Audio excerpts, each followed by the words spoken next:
오늘 말씀의 제목은 깨어 있습니까? 라는 제목입니다. 여러분 깨어 있습니까? 네, 오늘 마태복음 24장 40절에서 44절 말씀 제가 봉독하겠습니다. 그때 두 사람이 밭에 있음에 한 사람은 데려가고 한 사람은 버려둠을 당할 것이요 두 여자가 맷돌질을 하고 있음에 한 사람은 데려가고 한 사람은 버려둠을 당할 것이니라.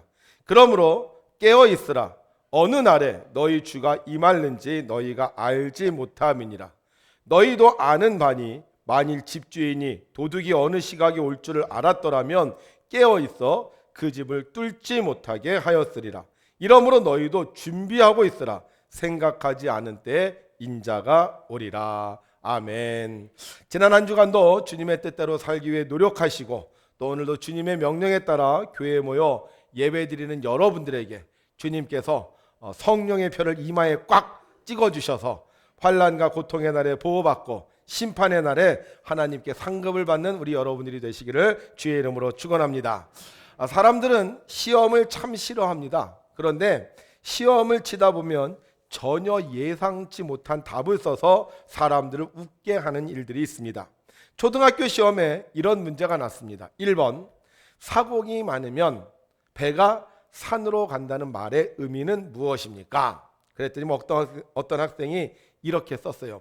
여럿이 힘을 합하면 해내지 못할 일이 없습니다. 맞는 것 같아요. 그죠? 2번, 어떤 할 일을 작정하고 3일도 안 되어서 그 일을 하지 못하는 마음을 작모심모라고 한다. 답이 뭐죠?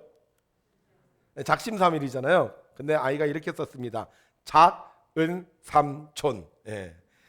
3번 문제, 부모님이 왜 우리를 사랑하실까요? 답, 그러게 말입니다. 4번, 식사를 마치고 나서 가장 먼저 해야 할 일은 무엇입니까? 정답은 원래 양치질이었습니다. 그런데 아이들이 답을 이렇게 적었대요. 식사를 마치고 나서 가장 먼저 해야 할 일은 잘 먹었습니다 하고 말하는 것입니다. 이것도 맞는 것 같아요. 고려시대 때 문벌 귀족들은 좀 어렵죠? 뭐뭐뭐로 고위관직에 올라갈 수 있었다. 어렵죠? 이거 음서제라는 제도인데 이 음서제라는 제도는 이제 고관의 자제들이 시험을 보지 않고 아파 찬스로 이제 직분을 얻는 그런 제도였습니다. 그런데 아이들은 답을 이렇게 썼대요. 고려시대 때 문벌 귀족들은 깡으로 고위관직에 올라갈 수 있었다. 그래서 깡이 중요하다는 거겠죠. 자, 6번, 우리나라 최초의 신부는 누구죠? 김대건 신부잖아요. 김대건 신부. 근데 아이들의 대답, 우리나라 최초의 신부는 웅녀 이렇게 썼다고 합니다. 자, 7번, 예수님이 타인에게 보여준 사랑은 어떤 종류였나요? 답은 아가페예요. 아이들이 뭐라고 썼는지 아세요? 주님만이 아십니다. 여러분, 왜 하나님이 우리를 사랑하실까요? 그러게 말입니다. 주님만이 아실까요? 하나님이 우리를 지으셨기 때문이죠. 우리를 지으신 하나님께서는 우리의 태어날 때부터 지금까지 또 앞으로도 우리를 영원히 책임져 주실 줄로 믿습니다. 하나님이 우리를 지으셨고 앞으로도 우리를 사랑해 주실 것을 믿는다면 우리 오늘도 두 손 들고 할렐루야로 찬양하겠습니다. 할렐루야! 아멘. 우리가 하나님을 할렐루야로 찬양할 때 우리가 하나님의 자녀로 살아가는 줄을 믿습니다. 어려서 부르는 찬양 중에 예수님 맞을 준비 됐나라는 찬양이 있었어요. 예수님 맞을 준비 됐나 진정 거듭났나요? 예수님 피로 내 옷은 흰 눈보다 깨끗해졌나요? 예수님 맞을 준비 됐나 두 사람이 함께 맷돌 갈다가 두 사람이 함께 잠을 자다가 한 사람은 가고 한 사람은 남았네. 예수님 맞을 준비 됐나. 아마 어린 시절 교회를 다니셨던 분들은 이 노래를 기억할 겁니다. 저도 어렸을 때 이 찬양을 참 많이 불렀어요. 그러면서 생각하기를 천국에 갈 사람은 잠을 자면 안 된다는 생각을 갖게 되었습니다. 그 당시 또 목사님들은 설교를 하실 때마다 늘 이런 말씀을 하셨어요. 예배 시간에 조는 사람은 마귀가 잡아갑니다. 그래서 그 설교를 들으면서 예배 시간에도 절대 졸면 안 된다는 생각을 하게 됐고요. 또 영화를 봤더니 아주 극한 상황이 오면 졸면 죽는다는 거예요. 그래서 극한 상황 속에서 막 사람이 정신을 잃어가면 옆에 있는 친구가 막 뺨을 때리면서 정신 차려 졸지 마 눈 떠 하는 장면을 봤습니다.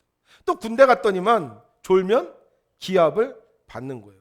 요즘은 고속도로에서 운전하다 보면요, 그 고속도로 중간에 이런 문구들이 있습니다. 잠깐, 졸음, 번쩍, 저승. 보셨어요, 여러분들? 네. 어린 시절에도 학교에서도 군대에서도 사회에서도 다 졸면 안 된다는 경고를 참 많이 받은 것 같아요. 그래서 우리는 살아가면서 졸면 안 된다 이런 생각을 갖고 살게 되었습니다. 여러분, 졸면 안 됩니다. 졸지 말고 깨어 있어야 됩니다. 믿습니까? 그런데 신앙생활도 마찬가지라는 거예요. 신앙생활도 졸면 안 된다는 거예요. 졸지 말고 깨어 있어야 된다는 겁니다. 그러면 신앙생활을 하면서 졸지 말고 깨어 있다는 것, 이게 뭐죠? 졸지 말고 깨어 있다는 것. 이것이 눈을 뜨고 껌뻑껌뻑 거리고 있는 것이 아니라 졸지 말고 깨어 있으라고 하는 것은 영적으로 기도하고 있어야 한다는 거예요. 그러니까 우리가 말씀 중에 깨어 있어라 하면 뭐 하고 있어라? 기도하고 있어라 라는 걸로 우리는 받아들이게 됐다는 거죠. 자, 오늘 말씀을 볼게요. 40절부터 42절에 보게 되면 그때 두 사람이 밭에 있음에 한 사람은 데려가고 한 사람은 버려둠을 당할 것이요 두 여자가 맷돌질을 하고 있음에 한 사람은 데려가고 한 사람은 버려둠을 당할 것입니다. 그러므로 깨어 있으라. 어느 날에 너희 주가 임할는지 너희가 알지 못하님이니라. 자, 보세요. 두 사람이 밭에 있어요. 두 사람이 일을 합니다. 두 여자가 맷돌질을 하고 있어요. 그런데 보면 겉으로 두 사람 다 깨어 있어요. 조는 거 아니에요. 저희가 노래를 배울 때는 두 사람이 함께 맷돌 갈다가 두 사람이 함께 잠을 자다 그렇게 돼 있는데 원래 성경에는 잠을 잤다는 얘기가 없어요. 그러니까 원래 성경에는 두 사람이 다 열심히 눈 뜨고 일을 하고 있다는 거예요. 그런데 한 사람은 데려가고 한 사람은 버려뒀다는 거예요. 그러면서 성경은 뭐라고 얘기하고 있어요? 한 사람이 하나님이 데려간 사람은 어떤 사람? 깨어 있는 사람이라는 거예요. 눈 뜨고 있다고 해서 깨어 있는 게 아닙니다. 일을 하고 있다고 해서 깨어 있는 게 아니에요. 뭐 하고 있어야 된다? 기도하고 있어야 깨어 있다는 겁니다.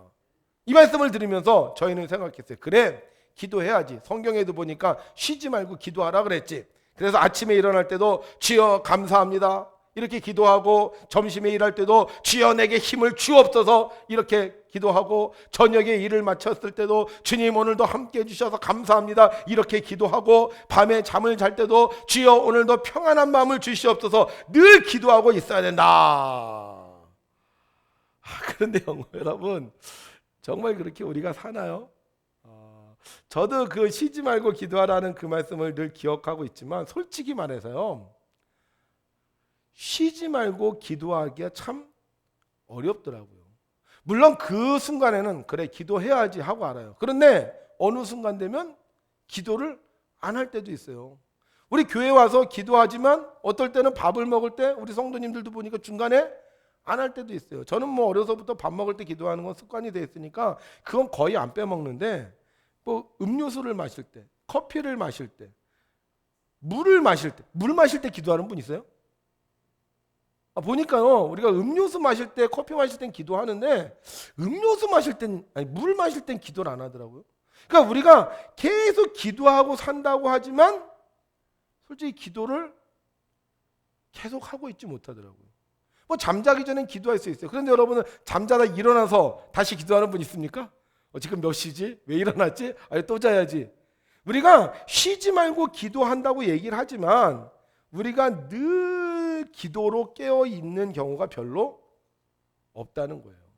아마 기도로 깨어 있는 사람 한순간도 쉬지 않고 기도할 수 있는 분이라면요, 저는 정말 그분이 대단한 분일 거라고 생각해요. 막 얼굴에서는 광채가 나고 무슨 말을 하면 능력이 나타나고 손을 얹으면 병든 자가 낫고 이럴 것 같아요.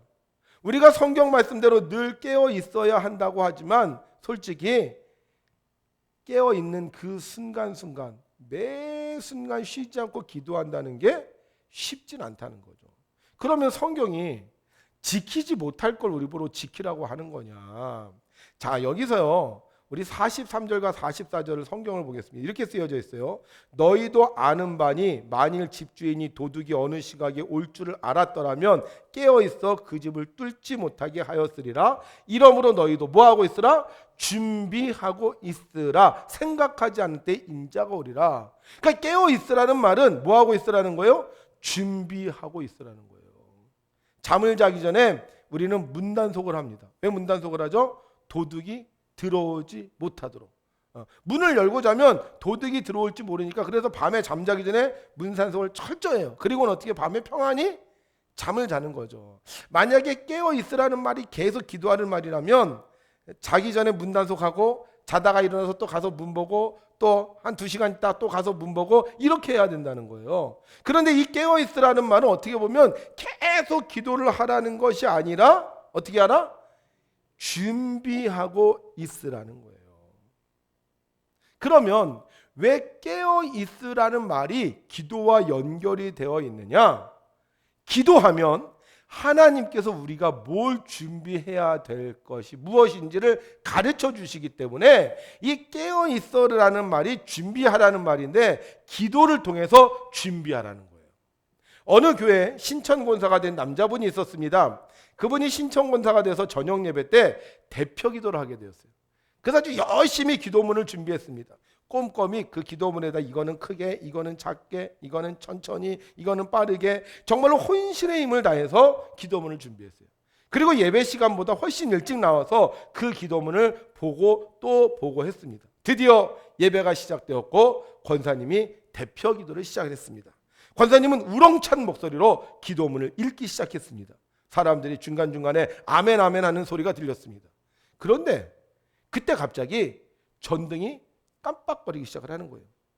당황한 권사님, 갑자기 목소리가 불안해집니다. 아니나 다를까 갑자기 퍽 하면서 전등이 꺼지고 말았어요. 열심히 준비했지만 정전이 되고 말았던 것입니다. 큰일 났습니다. 당황한 권사님은 아무것도 보이지 않고 아무것도 생각나지 않았습니다. 우물쭈물하면서 버벅거리고 있는데 그때 뒤에 계신 목사님께서 말씀하셨습니다. 권사님, 예수님의 이름으로 간절히 기도합니다 하고 마치세요. 그러자 권사님, 목사님의 이야기를 듣고 기어가는 목소리로 목사님이 가르쳐 준 대로 기도했습니다. 예수님, 예수님의 이름으로 간신히 기도합니다. 한 달이 지나고 나서 다시 그 권사님이 기도를 하게 되었습니다. 지난번처럼 열심히 기도를 준비하신 권사님, 이번에도 우렁찬 목소리로 기도를 하기 시작했습니다. 그때 전등이 또 깜빡거리기 시작했습니다.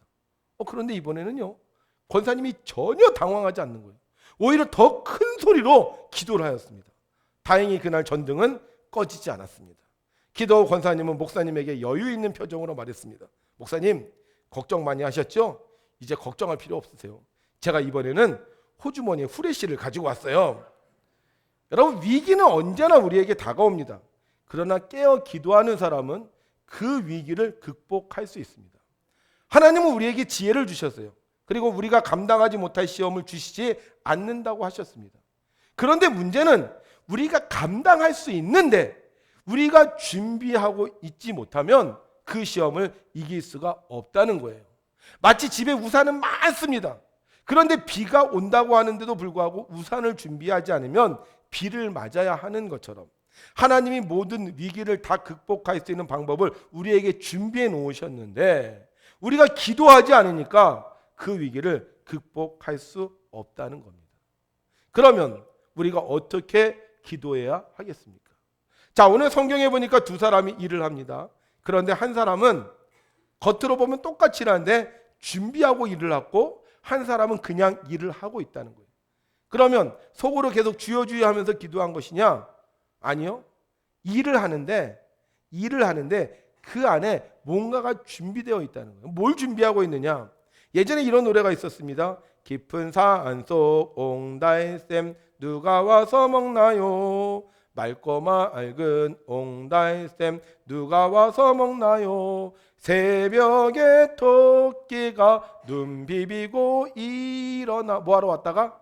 세수하러 왔다가 뭐하고 가요? 물만 먹고 가지요. 전 이 노래를 들으면서 이 토끼가 참 정신없는 토끼다 이렇게 생각을 했습니다. 세수하러 왔으면 세수를 해야지.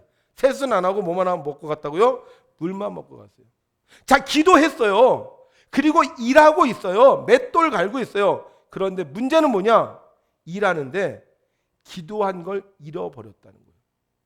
기도했어요. 그리고 열심히 일을 합니다. 그런데 기도한 것을 기억하고 있습니다. 어떻게 기도해야 되느냐? 어떻게 하는 것이 깨어있는 것이고 어떻게 하는 것이 준비된 기도냐? 기도한 것을 기억하고 있어야 한다는 거예요. 제가 어디에 가서 이렇게 서류를 작성할 때가 있습니다. 그런데 서류를 작성할 때마다 늘 한 가지 저를 어렵게 하는 게 있었어요. 그게 뭔지 아세요? 날짜를 적는 거예요. 어디 가서 뭘 적으면 꼭 오늘이 몇 월 며칠 이걸 꼭 적어야 됩니다. 여러분 오늘 몇 월 며칠인지 아세요? 대단하시네요. 예. 저는요 그 날짜를 못 적는 거예요. 그래서 주변을 두리번거리면서 달력을 찾습니다. 근데 왜 달력을 찾으면 또 달력이 그렇게 안 보여요? 그래서 어떨 때는 직원에게 오늘 며칠이죠? 이렇게 물어본 적이 한두 번이 아니었어요. 그래서 그 다음에 제가 생각을 했습니다. 야, 어떻게 날짜 가는 것도 모르냐? 어떻게 하면 이 날짜를 기억할 수 있을까? 고민하다가 새벽 예배 시간마다 제가 날짜를 말하기 시작했습니다. 우리 새벽 예배 드리시는 분 알 거예요. 예전에 제가 날짜 얘기 안 했어요. 근데 어느 날부터 오늘은 2020년 7월 19일 주일입니다. 이렇게 제가 꼭 날짜를 얘기해요. 그러면서 제가 그 날짜를 기억하기 시작했다는 거예요. 똑같이 일을 해요. 그런데 어떤 사람은 일을 하면서 기억하는 사람이 있습니다. 주님이 오실 거야. 주님이 도와주실 거야. 주님이 함께 하실 거야. 주님이 그때 그렇게 말씀하셨지. 그런데 어떤 사람은 그냥 일만 합니다. 기도했다니까요. 같이 했다니까요. 그런데 어떤 사람은 일하는데 전혀 주님 생각하지 않고 일에 빠져 있는 사람이 있고, 어떤 사람은 그 일을 하면서도 주님께서 주시는 지혜를 기억하면서 일하는 사람이 있다는 거예요. 깨어있는 사람은 기도를 기억하는 사람입니다. 내가 무슨 기도를 드렸는지 기억하는 사람입니다. 그러나 깨어있지 못하는 사람은 기도를 하긴 했는데 무슨 기도를 했는지 모릅니다. 말씀을 듣긴 들었는데 무슨 말씀을 듣지 모릅니다. 그래서 했던 기도 또 하고 했던 기도 또 합니다. 이걸 중언부언이라고 하는 거예요. 그러나 깨어있는 사람은 기도를 기억하기에, 하나님의 말씀을 기억하기에 기도에 합당한 삶을 사는 것입니다. 바로 그런 사람이 어떤 사람? 준비된 사람이라는 거예요. 스코틀랜드의 어떤 목사님이 전국을 여행하다가 어느 날 밤 한 여관에 묵게 됩니다. 여관 주인이 목사님에게 와서 가정 예배를 인도해 달라고 부탁을 해요. 그러자 목사님은 내가 예배를 그럼 드릴 거면 당신 가정뿐만이 아니라 이 여관에 묵고 있는 모든 손님과 여관의 모든 일꾼들을 다 불러 모으라고. 그럼 내가 예배를 드리겠다. 이렇게 말씀을 하셨습니다. 여관 주인은 목사님의 말씀을 듣고 그 여관에 있는 손님들과 여관에서 일하는 모든 사람들을 큰 방에 다 불러 모았습니다. 그리고 예배를 시작하기 전에 목사님을 모셨습니다. 그러니까 목사님이 그 주인에게 묻습니다. 지금 여관에서 일하는 사람들 중 한 사람도 빠짐없이 다 여기에 모였습니까? 그러죠. 여관 주인. 예, 다 모였습니다 하고 대답을 합니다. 그런데 목사님이 좀 의심스러운 눈초으로 그 주인에게 다시 묻는 거예요. 정말 모두 다 모였습니까? 그러자 여관 주인은 솔직하게 고백합니다. 저 모두는 아니고요. 딱 한 사람은 못 왔습니다. 부엌에서 단지와 솥을 닦는 소녀인데 너무 더러워서 여기에 참석할 수가 없습니다 하고 대답을 했습니다. 그러자 목사님은 그 소녀까지 참석하기 전에 내가 예배를 드릴 수가 없습니다 라고 말을 했고, 결국 여관 주인은 그 더럽고 냄새나는 소녀를 데리고 와서 그 예배를 드릴 수 있었습니다. 목사님은 그 더럽고 냄새나는 소녀에게 관심을 가졌고, 예배가 끝난 후 모든 사람들이 그 방에서 나갈 때 목사님은 그 소녀를 불렀습니다.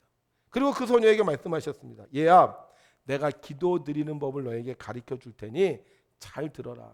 그리고 매일 기도해라. 그러면서 기도의 내용을 짤막하게 가르쳐 주세요. 뭐라고 기도하느냐? 주님, 제 자신을 저에게 보여주세요. 주님, 제 자신을 저에게 보여주세요. 너 이렇게 매번 기도하는 거야. 이렇게 할 수 있겠니? 그러자 그 소녀는 그 기도를 할 수 있겠다고 대답을 했습니다. 목사님은 그 여관을 떠났고, 그로부터 얼마 지나지 않아 목사님은 다시 그 여관에 들리게 되었습니다. 목사님은 그 주인에게 여관에서 일하던 소녀에 대해서 물어봤습니다. 그러자 여관 주인 말합니다. 아, 목사님, 그게 이상해졌어요. 아주 형편없어졌어요. 하루 종일 밤낮을 가리지 않고 울기만 해요. 자신이 맡은 일은 제대로 하지도 못하고 있어요 하고 말했습니다. 그러자 목사님은 다시 그 소녀를 불러달라고 요청을 했고 그 소녀에게 이렇게 말했습니다. 얘야, 이번에는 내가 다른 기도를 가르쳐 줄게. 이 기도 내용을 잘 듣고 너 매일 이 기도를 해야 돼. 그러자 소녀는 고개를 끄덕거렸습니다. 목사님은 다시 소녀에게 기도의 내용을 가르쳐 줬습니다. 주님을 제게 보여주세요. 날마다 할 수 있지? 그러자 소녀는 그러겠다고 약속을 했습니다. 그 목사님은 여관을 떠났고 그로부터 몇 해가 지난 어느 주일날 아침에 글래스고에 있는 한 교회에서 설교를 하게 되었습니다. 예배가 끝난 후 말쓱하고 단중하게 차려입은 한 여성이 목사님을 찾아왔습니다. 목사님, 제가 누구인지 아시겠어요? 여러분들은 아시겠죠? 네, 근데 목사님은 전혀 눈치를 못 채는 거예요. 그러자 그 여성이 말합니다. 저는 몇 해 전에 어느 여관에서 예배를 드리고 난 후에 종들 중에 한 사람을 부르셔서 주님, 제 자신을 제게 보여주세요라고 기도하는 법을 가르쳐줬던 소녀예요. 그리고 또 목사님이 얼마 후에 제게 오셔서 주님을 제게 보여주세요라고 기도하는 법을 가르쳐주셨어요. 그러면서 소녀는 말합니다. 목사님께서 첫 번째 기도를 가르쳐주시고 떠나가신 후에 저는 날마다 목사님의 말씀을 기억하고 하나님께 제 자신을 보여달라고 기도했어요. 그때 하나님께서는 저의 비천함을 보여주셨고 저는 슬픔에 사로잡혀 저의 죄를 생각하느라고 밤낮으로 잠을 잘 수가 없었어요. 날마다 울면서 저의 죄를 하나님 앞에 고백하고 일도 할 수 없었어요. 그때 목사님이 다시 두 번째 저를 찾아오셔서 기도를 가르쳐 주셨고 목사님이 가르쳐 주신 대로 제가 주여 주님을 제게 보여주옵소서라고 매일 기도했더니 주님께서 그분 자신과 그분의 사랑 그리고 십자가에서 저를 위해 돌아가신 예수님을 보여주셨어요. 저의 모든 죄짐이 다 사라지고 저는 행복한 그리스도인이 되었어요. 여러분, 기도만 하고 자신의 모습을 보지 못한다면, 기도만 하고 주님의 사랑을 보지 못한다면 그의 기도는 잠든 기도에 불과했을 것입니다. 그러나 기도하고 생각했기에, 기도하고 기억했기에 소녀의 기도는 하나님의 능력을 체험하는 기도가 될 수 있었습니다. 사랑하는 성도 여러분, 우리 날마다 기도합니다. 사도신경하고요, 주기도문합니다. 또 중보기도도 합니다. 그러나 기도할 때만 생각하면 소용이 없습니다. 기도할 때만 생각나면 그 기도는 잠든 기도입니다. 그러나 내가 기도를 마쳐도 생각나면, 일을 해도 그 기도를 기억할 수 있다면, 맷돌을 갈면서도 그 기도를 실천할 수 있다면 그 기도는 깨어 역사하는 기도가 되는 것입니다. 저는 지난주 여러분에게 설교 말씀을 드렸어요. 기억나세요?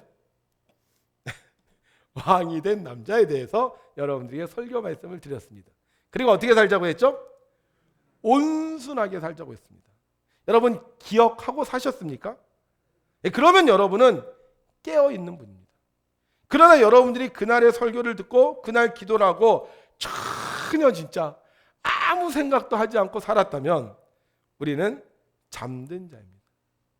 제가 지난주 이 설교를 하고 나서 이렇게 가끔 이렇게 언성을 높이면 저희 피아노 치는 딸이 저한테 말합니다. 아빠, 이번 주에는 온순하게 살아야죠. 그래서 제가 막 이렇게 소리를 높이다가도 그 말을 듣고 그래, 온순하게 살아야지. 두 사람이 똑같이 일을 해요. 두 사람이 똑같이 맷돌을 갈아요. 그런데 깨어있는 사람은 기도한 것을 기억해서 하나님 나라에 들어가는 복을 받고, 깨어있지 못하는 사람은 하나님 말씀을 기억하지 못하여 버려둠을 당하는 겁니다. 제가 아는 목사님이 어저께 저에게 전화를 했습니다. 막 속상해서 전화를 했어요. 목사님, 여름 성경학교 어떻게 해요? 목사님, 앞으로 예배는 어떻게 드려요? 막 화가 나서 막 어쩔 줄 몰라 하는 것이었습니다. 그 순간 저는 2주 전에 저의 모습이 생각이 났습니다.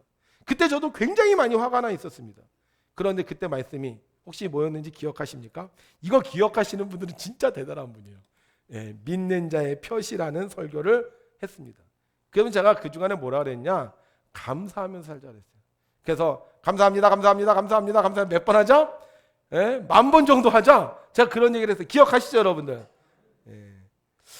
그 목사님의 이야기를 들으면서 정말 그 주간에, 아니 그 이후에도 감사하려고 노력했습니다. 그래서 제가 그분에게 말씀드렸어요. 목사님, 그래도 감사할 게 많잖아요. 그래서 그 목사님은 이제 다음 주부터 저녁 예배를 또 드리겠다고 그렇게 얘기를 하시더라고요. 여러분, 우리 깨어 있어야 됩니다. 두 사람이 함께 교회 다니고 두 사람이 함께 기도해도 하나님이 데려가시는 사람은 기도를 기억하고 사는 사람입니다. 그러나 우리가 기도를 했어도, 우리가 말씀을 들었어도, 우리가 구호를 외쳤어도 기억하지 못한다면 치매 교인이 될 수밖에 없는 것입니다. 우리가 이번 주 살면서 기도하면서 삽시다. 이번 7월달 살면서 감사하겠다고, 온순하게 살겠다고 기도하면서 삽시다. 그래서 우리가 정말로 이번 7월 한 달을 사는 동안 온순하게 감사하며 살면 어떤 재난이 와도, 어떤 역경이 와도, 어떤 고난이 와도 하나님께서 반드시 우리를 지켜주실 것입니다. 여러분, 깨어 있으십니까?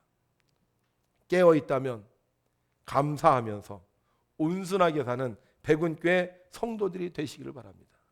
여러분들이 이 한 주간 지나다가 갑자기 불평이 나오고 갑자기 포악해지면 아직도 내가 잠들어 있구나 하는 것을 깨달으시고 다시 하나님께 돌아오셔서 깨어있는 성도로 거듭나는 복을 받으시기를 주님의 이름으로 축원합니다.